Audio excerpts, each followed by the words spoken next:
U.S.-China trade uncertainty. The Chinese Foreign Ministry saying it's not aware of any weekend phone calls between China and U.S. trade representatives. President Trump has said there were 2 calls over the weekend at the G7 summit. The latest round of U.S. tariffs on $300 billion worth of Chinese goods set to go into effect on Sunday. Some of those goods, the tariffs are delayed until December the 15th. But joining me now, Chief of Staff to Vice President Mike Pence, Marc Short. Marc, can you give us a reality check on this back and forth over these phone calls? Well, sure. As the president said, there have been phone calls and there continue to be conversations taken. But in the bigger picture, I can't sit here and tell you when there'll be a deal. I'm optimistic that eventually we will get a deal.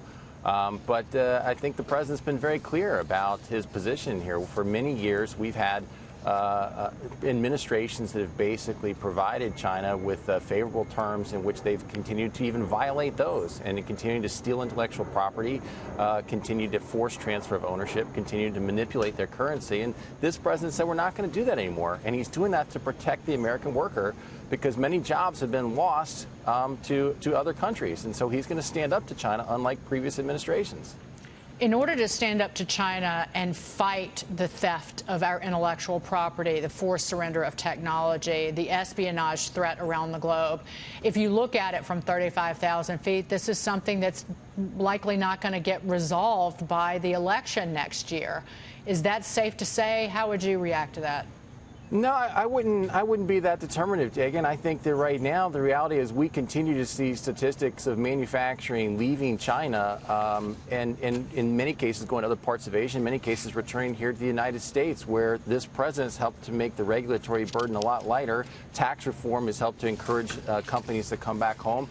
And so we think that China is hurting. Their economy is growing at the slowest pace in over 30 years. And so we feel that there's a lot of pressure on China for them to reach a deal and to actually hold to the commitments of that deal, which is something we haven't seen in the past. So, no, I wouldn't say that a deal is not possible before the election of 2020. I think that the pressure that this administration and this president have applied to China have put them in a position where they're more anxious to make a deal.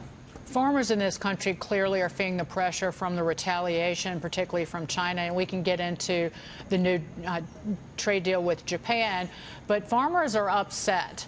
And China clearly targeting these areas of the country and these voters who came out for President Trump in 2016. Is it possible we see more aid for the farmers? I think by my calculation, there are 2 financial aid packages so far to the farming community, totaling $28 billion.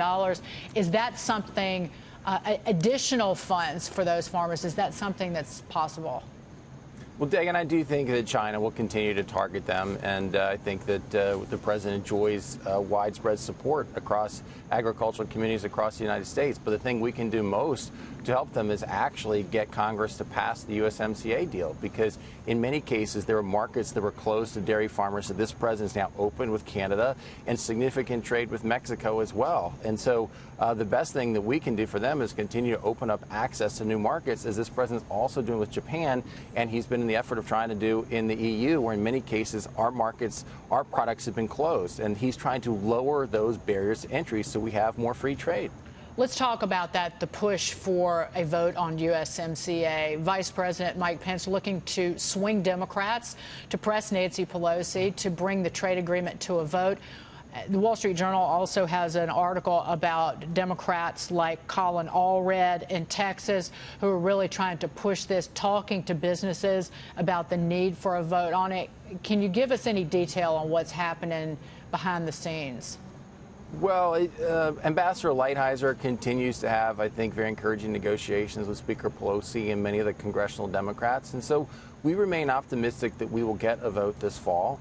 The vice president, as you noted, has spent much of the summer traveling across the country, in many cases to Democrat districts, to talk about the benefits of USMCA to those districts. Again, you look at somebody like Colin Peterson, the Democrat chairman of Ag Committee in Minnesota. This is a great new deal for dairy farmers up there.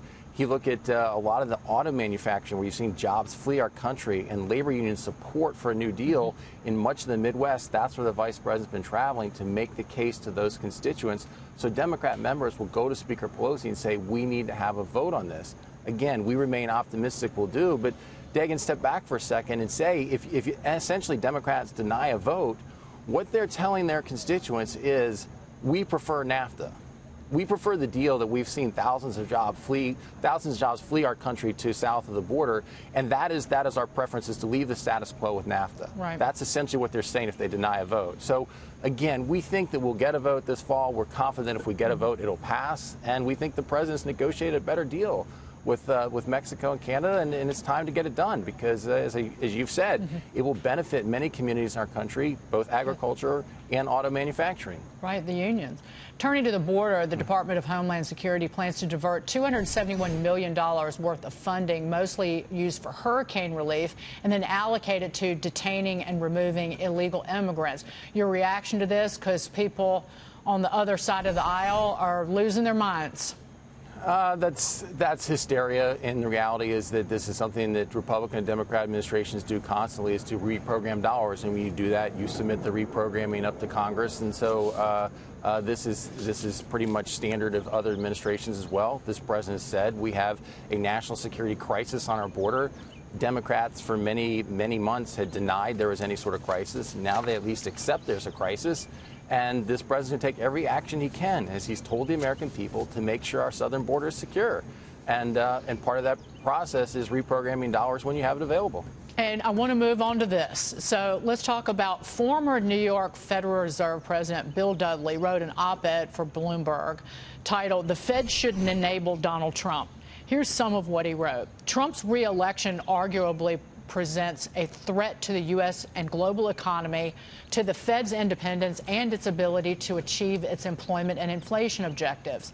If the goal of monetary policy is to achieve the best long-term economic outcome, then Fed officials should consider how their decisions will affect the political outcome in 2020. The Federal Reserve had to take the unique step to fire back in a statement, saying this to the Wall Street Journal: "The Federal Reserve's policy decisions are guided solely by its congressional mandate to maintain price stability and maximum employment. Political considerations play absolutely no role." Your thoughts on this? Well, when you talk about threatening the economy, let's look at what's happened over the last 2 years. The average household's income has increased over $5,000 in the last 2 years with Donald Trump as president. You've seen unemployment now at historic lows, 50-year lows of 3.7%. It's under 4% for the longest time in over 50 years. Lowest unemployment for Hispanic Americans ever. Lowest unemployment for African Americans ever. Over 6 million new jobs. So threat to the economy, it certainly seems that this president has done a dramatic turnaround to the American economy. About the Fed's independence, the reality is that what we've seen is a huge diversion between other countries' monetary policy, where in essence they're providing negative yields at this point. And this president has said the Fed should be focused on inflation. And by all accounts, there's no measure of inflation. Your quote, I think, cites a concern for some of us about a dual mandate that says our mandates look at both employment and inflation. I want to play devil's advocate, Mark, though. Yeah. If you would listen to somebody on the other side of the aisle, they would say President Trump has, in some instances, rightfully attacked the Fed's policy, particularly last year when they, I think in hindsight, clearly made a policy mistake. President Trump out ahead of that. But President Trump has attacked, say, what he said about Jay Powell versus Xi Jinping on Twitter, that somehow the president has opened the door to these kind of the politicization of the central bank and these kind of attacks from somebody, Bill Dudley, who doesn't work at the Fed anymore. What do you say to that? I think other presidents have commented on monetary policy many times in American history. This president feels very strongly that the monetary policy we're currently pursuing is hurting the American worker, hurting the American economy, and so he's going to speak out on it. I'll leave it at that. Marc Short, thank you so much. Good to see you. Thanks for having me. We covered a lot of ground. Marc Short.